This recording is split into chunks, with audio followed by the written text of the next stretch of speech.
Olá, my name is Oscar Branco and I'm a sexy motherfucker. Não sou nada. Para a TV Barroso, um abraço. E para todos os barrosões em geral e arredores. Abraço. Oscar tem raízes em Montalegre. Que memórias guarda dessas alturas? Quando nasci, propriamente informaram depois. Porque eu nasci um bocado à revelia, aliás, nasci um bocado tipo fui despejado. Não foi bem o nascimento. Memórias, portanto. Lembra-se de quê? De gente daqui? Lembro, sim. Aliás, nomes, associo a sempre aqueles nomes que marcam, porque há sempre. Montalegre tem sempre os nomes característicos, era o Validó, o Ricoca, a Quina, o Volulo. O Volulo, sim. Exatamente. São assim um bocado imagens e nomes. Sim. Eu tenho uma memória visual mais ou menos grande. E há pessoas que reconheço. Saiu aqui com que idade, aqui de Montalegre? Eu saí com 8 anos. 8 anos? Sim. Portanto, ainda teve o espaço, não é, de fazer a primeira e a segunda classe, e depois temos uma particularidade que vai para o Porto, não é? E sobre a professora? Fui agora ao Porto, portanto, fiz cá a primeira, a segunda e o primeiro período da terceira classe, depois desagou no Porto, porque portanto, nós éramos 6 irmãos. Todos feitos lá em casa, tudo caseiro. Barrosão? Todos barrosão. E entretanto, os meus irmãos mais velhos, que era a São e o Maló, que era o Carlos Branco, o Maló era um guarda-redes da Académica naquela altura famoso, e o Maló ficava a guarda-redes sempre no grupo da descida, que eram personagens como o Camilo, o Fragadeiro, que foi o diretor do Teatro Nacional Dona Maria até há pouco tempo, também daqui de Montalegre. E pronto, eu tinha um bocado essas imagens, perdi-me agora um bocadinho, era isto por causa da ida para o Porto. Exato, da professora que esteve aqui, não é? Exatamente, porque percebem um bocado como funcionam os barrosões, não é? Eu estava na escola da Sé, portanto, supostamente vivia no centro da cidade, do Porto, e vivia no centro da cidade e tinha uma escola pertíssimo. Então a minha mãe achou por piada, achou que devia ir para a escola onde estava uma professora de Montalegre. Então, foi a sua professora primária. Então mandou-me, tínhamos que andar quilómetros para ir à escola, quando podia ter uma. Estava a 100 metros de uma escola, mas andava quilómetros, que era um professor, tinha lá 2 professoras de Montalegre. Então lá ia para a Gaia, para. Já nesta altura tinha alguns indícios, alguns pronúncios de vir a ser ator, algum bichinho a querer sair? Eu disse que não tenho muita imagem. Pronto, o meu pai era um característico, ele chegou a fazer teatro amador e o meu pai era um dos cromos de Montalegre, não é? Era o senhor Carlinhos, conhecido pelo Carlinhos Preto, dos Correios, e pronto, era um personagem em cada terra. Eu não tenho muita essa imagem, comecei a ter um bocado só. Quando chegou mais ou menos aos 19, 20 anos, comecei a fazer teatro da forma mais estúpida do mundo, que era um grupo que se chamava, ainda na escola, num espetáculo que nunca chegou, mas a minha estreia propriamente dita foi num grupo que se chama Nirvana. Era um grupo completamente loucos, de cabeludos, e que nos juntámos e fazíamos, era um grupo, ao mesmo tempo um grupo rock e um grupo de teatro, portanto era uma confusão, uma saltada de grelos. O que queria ser quando fosse grande? Isto em 1960, por aí? Como todos os miúdos. Queria ser futebolista, não? Futebolista? Não, naquela altura futebolista não era assim, não era propriamente não era nada, não é? Do estado do rolo era assim uma coisa. Ainda era um bocado de areia, os jogadores feitos malucos a correr por ali atrás de uma bola e a bola a fugir deles. Mas não, naquela altura o que é que se queria ser? Qualquer miúdo até aos 8, 9 anos quer ser padre para não aturar as meninas. Depois a partir dos 12 quer qualquer coisa que meta meninas, portanto a partir daí é o normal. Eu vou passar a ler uma parte sua que está na biografia não oficial, julgo que do seu site. A notícia teve um peso de catástrofe na grandiosa saga dos brancos. O ex-promissor Oscar não se contentava em arrastar na lama o brasão e o bom nome da família pelos palcos de teatro experimentalista, como ameaçava apresentar espetáculos de humor pelos antros da depravação e de vício da noite portuense. Colocou-se a hipótese do suicídio coletivo, imediatamente afastada porque havia prestações a pagar e os brancos gostavam de honrar os seus compromissos. Como é que a sua família aceitou a decisão de querer ser ator? Não aceitaram, ficaram assim um bocado. Cheguei a enganá-los, não é? É óbvio que eu era supostamente ia ser engenheiro. Ia ser engenheiro, andei assim a pairar, a navegar em engenharia durante uns tempos. E clandestinamente profissionalizei-me, exatamente 1 de outubro de 79, profissionalizei-me sem a família fazer a mínima ideia que eu estava a trabalhar como ator. E depois como foi, quando descobriram? Ficar, bom, é óbvio que é desilusão. Eu recordo-me, uns anos depois, já já estava ligado ao teatro há bastantes anos, estava já ligado à televisão. Lembro de ouvir uma conversa da minha mãe, que também era aqui dos Correios, a Maria Inácio, a minha mãe, a falar com a mãe de um dramaturgo, que é o Abel Neves, um homem que escreve importante em Portugal, um homem que escreve teatro, também daqui de Monte Alegre. O Abel Neves, ele a falar com a mãe do Abel Neves, e o conceito da minha mãe era a perguntar: então como é que está o seu filho? O Abel, não sei, tirou o curso, fez o curso, esteve em letras, na Universidade de Letras, acabou o curso, não sei o quê, faz o mestrado, não sei o quê, e também está lá no teatro, coitadinho. E o seu filho, coitadinho, também está no teatro. Coitadinho, mas e o seu irmão? O outro está muito bem, está a trabalhar nos Correios. Que era um bocado aquele conceito de funcionário público, é para toda a vida. Este está no teatro, é maluco. E tenho uma experiência que tinha-me profissionalizado há muito pouco tempo. O primeiro espetáculo que a família vai ver, que eu comecei como profissional numa companhia de teatro para a infância. Portanto, poupei os meus pais a terem que levar comigo, não é? Eu lembro estava a fazer um espetáculo num grupo de teatro Realejo, que foi mais ou menos importante nos anos 80, e tinha tinha um tio meu com a família de Lisboa, normalmente vinham cá passar uns dias, e ver a minha família, a minha mãe, o meu pai, tudo a ver o espetáculo, e uma filha inteira da minha família a dormir placidamente, passado 5 minutos, deram-me 5 minutos, ou agradas, ou passaram 5 minutos e não perdoaram, e estavam todos, era triste, olhava para a plateia, cada uma cabeça a dormir, encostada à outra, e ninguém da minha família estava acordado a olhar para... Acordaram no fim dos aplausos com barulho. Nunca pensou mudar de profissão? Pensámos todos os dias, porque ao contrário do que as pessoas pensam, é extremamente trabalhoso o humor, não é? O humor, eu tive sempre um percurso um bocado solitário, é evidente que se pensa sempre, mas de repente também é um bocadinho como uma droga.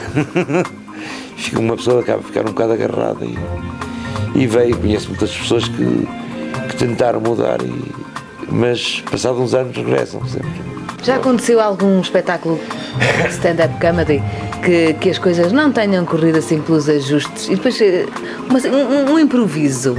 Como é que vocês se conseguem desenrascar? O público chega a notar que houve ali um erro, que houve ali um lapso qualquer, ou passam por cima e ninguém se apercebe de nada? A stand-up é muito mais livre, não é?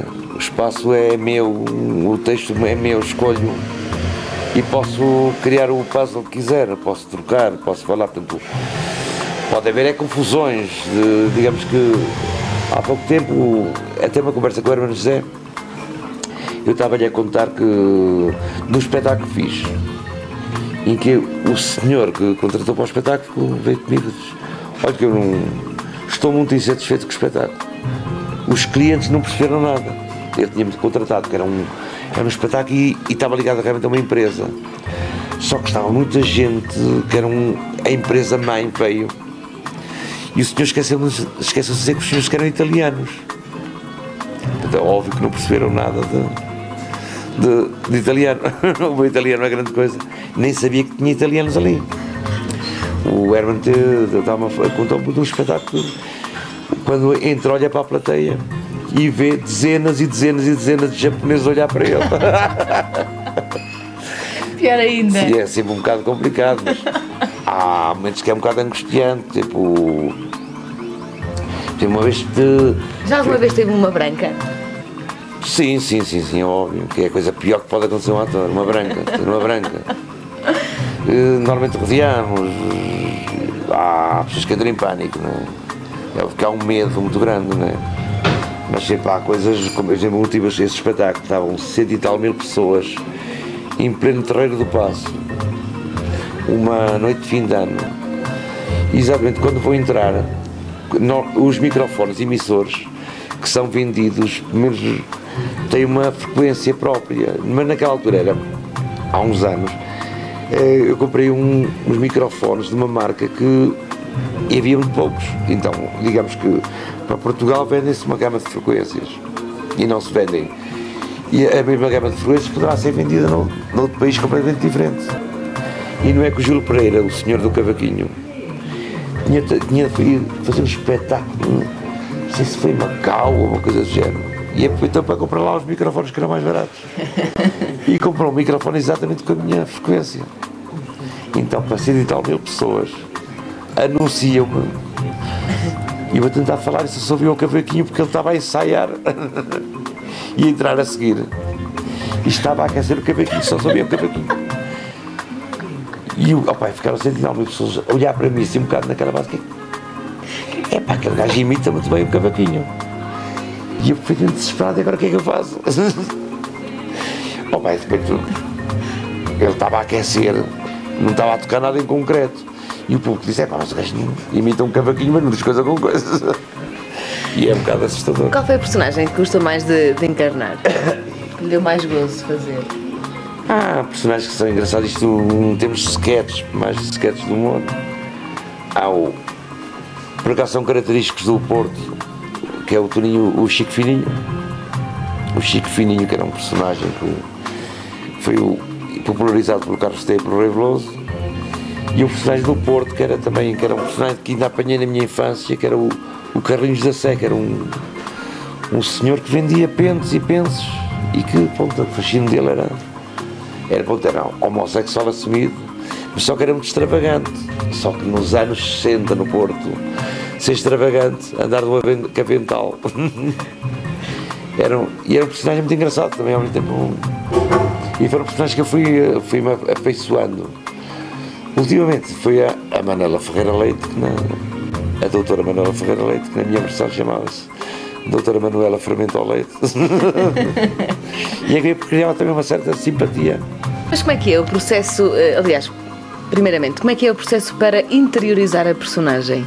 Demora-se muito tempo? Quais são os principais aspectos a ter em conta? Sobretudo desenhar. Há atores que optam pela imitação. Vou imitar X. Eu normalmente pego por outros traços de caráter, não tenho o dom da imitação, então pego noutros traços de caráter. É como que seja uma caricatura à pessoa? Sim. É um pouco uma caricatura, não é? Pegamos em coisas e deformámos-las, e o humor também é um bocado virar uma lente ao contrário. Quando pegamos a lente ao contrário, deforma, e as pessoas aparecem, salientam-se muito mais aspectos, não é? Se pegamos num determinado tipo de lente, é uma pessoa que tem o nariz um bocado mais comprido, fica enorme, e é um bocado jogar com essas características também. E depois o processo para separar dessa personagem, imagino que andou durante alguns meses, julgo, a interpretar a doutora Manuela Ferreira Leite. Depois como é que é o processo de separação? E depois de abraço a outra nova personagem, se calhar até completamente diferente? Nós, é evidente, temos sempre uma certa distância dos personagens no humor. É evidente que no teatro, se estamos a fazer uma peça de teatro em que nos envolve muito emocionalmente, é evidente que o processo de construção do personagem é muito mais interior. No humor estamos a observar de fora e às vezes brincamos um pouco com isso, não é? É um bocado, temos ali o nosso boneco, um boneco, e de fora observamos e criticámos-lo também, não é? É um pouco essa caricatura, fechamos mais uma característica, estamos sempre um bocado fora desse personagem, não é uma coisa interiorizada. Mas na parte do teatro, essa interiorização de personagens já fez que com que tivesse algum tipo de crise de identidade, pelo facto da personagem ser tão marcante, tão... Há personagens que nos envolvem mais e nos sucede mais. Sempre lembro que fiz o Dom Quixote. Por acaso estava a ter essa imagem de... Um Dom Quixote e era um Dom Quixote e estávamos um bocado pela marca de ser um Dom Quixote já no seu fim de vida.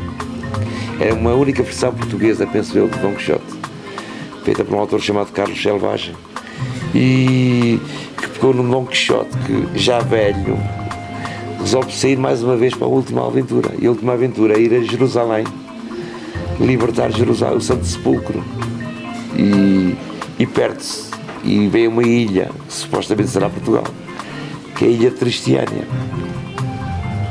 E pronto, era um Dom Quixote velho, amargo, espetáculo de humor, mas era muito intenso e, pronto, e fica sempre marcado e envolve assim durante sempre uma certa confusão, mas há casos de pessoas, e conheço um ou outro caso de pessoas que ficaram marcadas não, quase devoradas por personagem.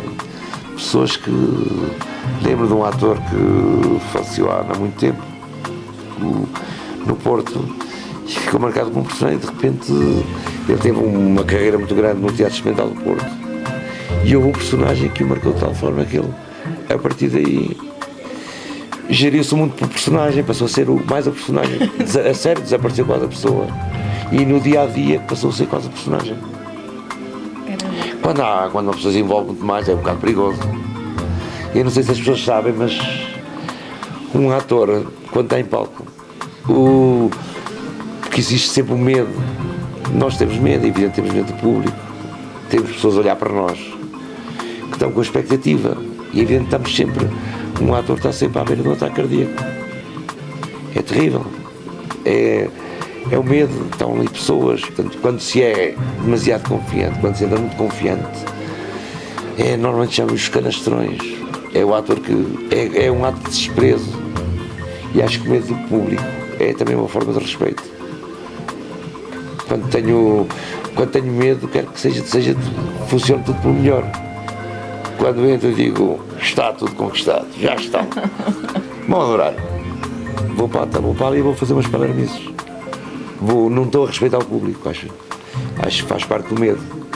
Como é ter 30 anos de carreira? Eu tenho muito pouca noção. Foi a minha companheira, que também é atriz, que há tempos descobriu. Roberto, 30 anos. vais fazer 30 anos de carreira. E pronto, descobri e acordei assim um bocado nessa altura. E 30 anos. Como é que foi da reforma? Quando é que posso meter os papéis da reforma? E não tenho direito. Começa uma digressão em Montalegre neste domingo. A querida televisão é comédia, não é? O que é que as pessoas vão poder ver? Vai retratar o quê? A televisão? Óbvio, não é? É um pouco a televisão, um pouco um outro lado da televisão, talvez um lado menos simpático da televisão, porque a televisão abusa um bocadinho de nós, não é? De repente a televisão existe em muitos canais, a televisão existe para nos vender anúncios, não é? Aliás, em algumas novelas, se repararem, em algumas novelas há pessoas que demoram um bocadinho a beber e o rótulo está bem à vista e a empresa está a pagar, portanto tem muito negócio, que é perfeitamente legítimo, não é? Desde muito que seja, mas também a televisão abusa um bocadinho de nós e cria-nos dependências, e às vezes somos um pouco críticos em relação à televisão, e é um bocadinho o outro lado da televisão. A televisão, nós, aliás, aconteceu há pouco tempo, uma coisa que nós temos neste espetáculo, e uma coisa que escrevi há quase 2 anos. Aconteceu no Brasil há pouco tempo. Um senhor que também, para além da carreira política, também tinha um programa na televisão. E de repente descobre-se que o senhor, que estava sempre, era estranho, parecia sempre um assalto, e ele estava na hora do assalto. Crimes, ele estava na hora do crime. E era o senhor e o filho que encomendavam crimes para apanhar o primeiro plano. Portanto, é um bocado a televisão levada ao extremo. Dá direito a tudo. Portanto, se a notícia não existe, faz. Portanto, se o jornalista, em vez de vai procurar o acidente e, ó pai, se o outro só está ferido, a notícia não é muito grande, magoou-se num dedo. Quem é que abre o jornal? O não sei quê, grave acidente, não sei quê, magoou-se no dedo do pé. Não dá notícia. Mas se morrerem muitos, a notícia é boa.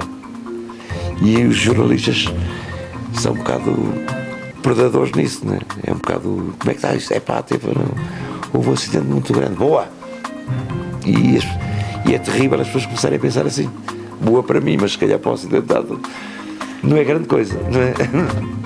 E pronto, brincamos um bocado com isso. A querida televisão é uma televisão de dependências. É alguém que vive de novelas e funciona um bocadinho à volta disso. A querida televisão é um bocado o brincamos sobre a televisão. E projetos para o futuro? Projetos para o futuro, um grupo de comédia que temos, um clube de comédia com alguns comediantes mais ou menos conhecidos da nossa praça. Tenho também um projeto que vou apresentar, que a ideia é um bocadinho tentarmos. Trabalhei de manhã durante muito tempo, queria trabalhar um bocadinho mais tarde para poder dormir até meio-dia, que é um projeto com outro comediante, de fazer uma coisa que penso que será um pouco inédita em Portugal. E esse projeto existe, chama-se, irá chamar-se Cobranças Difíceis. E espero que brevemente surja por aí.